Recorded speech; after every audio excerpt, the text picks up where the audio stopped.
Wawa. So, dito tayo ngayon kay kung saan nakaparada ang mga barko. Ayan.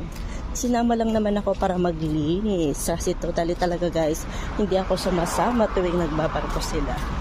So, ayan. Hindi kasi ako sumasama dahil 2 weeks na super mahangin at super lakas na mga hangin kaya hindi sila nakakalabas. So, ayan. Let's try. Tignan natin saan ang barko ni Amo. Ayan, wait na hindi makapasok. I feel so hot itong kanilang barko. So big.